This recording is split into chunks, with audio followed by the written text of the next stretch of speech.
नमस्कार रसिकांनो, मी जगदीश खांदेवाले ओराज चॅनलवर आपले सहर्ष स्वागत करत आहे. आज मी आपल्यासमोर एक गुजराती लोककथा हादा भट्ट ही सादर करणार आहे. चला तर ऐकूया. हादा भट्ट मूळ राजस्थानचा मारवाडच्या बाजूचा प्रख्यात वैद्य. तिथल्या राजाशी भांडण झालं म्हणून हादा भट्ट आणि त्याचा भाऊ तिथून निघाले. त्यांनी जिथं कोणाचं राज्य नसेल तिथं राहू असं ठरवलं आणि गुजरातमध्ये शिवापूर या गावी येऊन राहिले. हादा भट्ट हा त्याच्या पत्नीबरोबर म्हणजे उमादेवीबरोबर राजस्थानहून आला तेव्हा त्याचा चुलत भाऊ केशा आणि त्याच्या पत्नीला घेऊन आला. हादा भट्टच्या काकांनी मरतेवेळी केशाची जबाबदारी हादा भट्टच्या पत्नीवर सोपवलेली होती आणि केशा तर जणू मुकाच असेल असा गप्प राहायचा, पूजा अर्चा करायचा, कोणाशी बोलणं चालणं नाही, 2 वेळा जेवायचा, तेही उमादेवी जवळ बसून. बस. उमादेवीचं आपल्या या भोळ्या बाबड्या दिरावर पुत्रवत प्रेम होतं. त्यावेळच्या रीतीप्रमाणे लहानपणीच केशाचं लग्न ठरलं होतं. तरी पण गृहप्रवेश ठरल्यावर उमादेवी स्वतः उठून त्या पोरीकडे जाऊन म्हणाल्या, बाई ग, तुला आधीच सांगते, माझा दीर नुसता देवभक्तीत मग्न असतो, संसारात त्याचं लक्षच नाही. तुला त्याच्याशी लग्न नसेल करायचं तर अजूनही तू नाही म्हणू शकतेस. मी होऊन तुझी जबाबदारी घेऊन तुझं लग्न दुसरं स्थळ बघून करून देईन. जराही भीतीनं बाळगता मोकळेपणाने सांग. पण त्या बाईने नाही ऐकलं.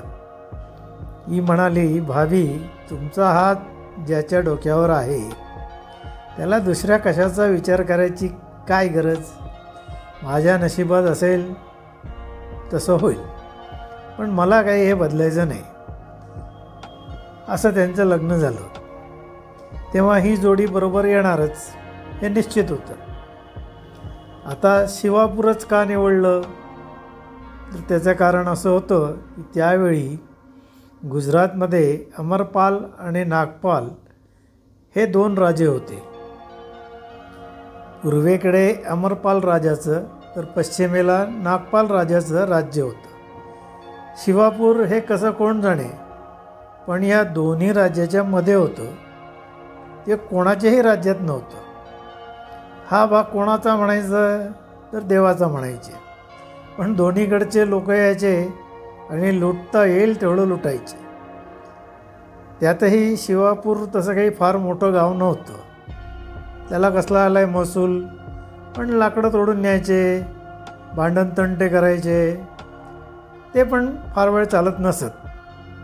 कारण दोन्हीकडच्या राजांना ठाऊक होतं की हे सारं त्यांच्या बापाचं तर नव्हतंच, म्हणून मग लुटता येईल तेवढं लुटायचं, झालं एवढंच. त्यातच संधी साधून अमरपाल राजाने आपला हक्क प्रस्थापित करण्यासाठी शिवापूरला एक हवेली बांधली. पण नागपाल राजाने तो हक्क मान्य केला नाही. पक्ष्याने घरटं बांधलं म्हणजे काय अख्खं झाड त्याचं होतं का? झाडाच्या डोलीत नाग राहत असेल तोही झाडाचा मालकच. वेळ आली तर पक्ष्याला मारून खाईल सुद्धा, असं त्याचं म्हणणं. ह्या हवेलीचं असंच झालं. यावरून लढाई झाली असती, 10-12 माणसं ठार झाली असती, पण शिवापूरचा हादा भट्ट त्याच्यामुळे लढाई टळली. याचं झालं असं की हक्क राखायला आणि हवा खायला अमरपाल राजाचं कुटुंब उन्हाळ्यात इथं राहायला यायचं.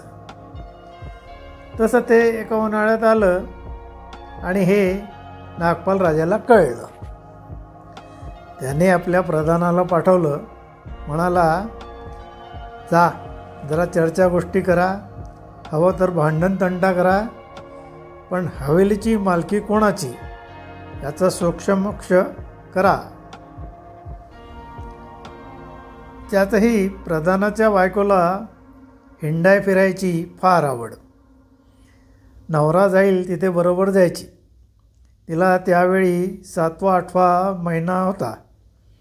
तरी पण तिने हट्ट धरला की मला समुद्र बघायचा आहे. कधी पाहिलाच नाही, मी येणार. आता स्त्री हट्टापुढे कोणाचं काही चालतंय. शिवापूरच्या सीमेवर पालख्या उतरल्या. डेरे तंबू घातले गेलेत. मशालीच्या उजेडानं जणू रात्रीचा दिवस झाला. प्रधान गेला राजाशी 4 गोष्टी करायला, पण काही जमलं नाही. उलट राजाने खडसावून सांगितलं की उद्यापर्यंत तुमचे हे डेरे तंबू इथून उठवा. आता लढाईची तयारी करावी का काय करावं असा प्रधान विचार करू लागला. बायकोला त्याने सांगितलं की समुद्र बघायचा असेल तर पालखीतनं जाऊन बघून ये आणि आल्या पावली परत जा आपल्या राज्यात. योगायोगाने प्रधानाची बायको समुद्र बघायला जायला आणि समोरून हादाभट समुद्र स्नान करून ओल्या कपड्यांनी यायला एक गाठ पडली. तो जसा पालखीजवळनं जाऊ लागला तेवढ्यात बंद पालखीतून प्रधानाच्या बायकोला आला खोकला. हादाभट तिथल्या तिथे उभा राहिला आणि म्हणाला, पालखी थांबवा. पालखीबरोबरच्या रखवालदारांनी जरा कडक सुरातच विचारलं, का? आत कोण आहे ठाऊक आहे का तुला? हादाभट मोठा अनुभवी विद्वान माणूस. तो शांतपणे म्हणाला, ते काही ठाऊक नाही, पण आज जी कोण स्त्री आहे ती आज दुपारपर्यंत बाळंत होणार आहे. बंद पालखी. त्यातल्या बाईच्या खोकल्याचा आवाज ऐकून हा माणूस असं सांगतो आणि ठामपणे उभा राहतो. हे बघून पालखीवाला म्हणाला, प्रधानाच्या घरच्या मालकीणबाई आहेत, नीट विचार करून बोल जरा. तरी हादाभट आपलं म्हणणं सोडायला तयार नव्हता. शेवटी प्रधानापर्यंत सारी हकीकत गेली. तो तिथे आला. प्रधान म्हणाला, आत्ताशी तर 7वा महिना आहे, तब्येत ही अगदी उत्तम आहे. तुझं म्हणणं खरं कसं मानावं आम्ही? आणि घेऊन जायचं तर जायचं तरी कुठे? हवेलीत, आमच्या शत्रूच्या घरात? हादाभट म्हणाला, तू प्रधान आहेस, तुझा मालक राजा आहे, वैर आहे एका राजाचं दुसऱ्या राजाशी, पण त्यांचाही बाप तो वर बसलाय त्याला आठव. मी वैद्य आहे, या मुलीची जबाबदारी माझ्यावर आहे. हे काम माझ्यावर सोपव. मी घेऊन गेलो म्हणजे तुला कसलीही काळजी नको. मी वैद्य असल्याने मला कोणी मित्र नाही आणि कोणी शत्रू नाही. मग काय, गेले हवेलीवर. तिथं राजाचं सगळं कुटुंब हजर होतं. मग कशाला काय कमी असणार? खरंच संध्याकाळपर्यंत प्रधानाची बायको बाळंत होऊन मुलगी झाली. राजघराणं शंकराचं भक्त. राजमातेने चालीरीतीप्रमाणे सगळं बाळंतपण केलं. पोटच्या पोरीचं बाळंतपण करावं तसं सगळं केलं. आणि ही हकीकत नागपाल राजाला कळली.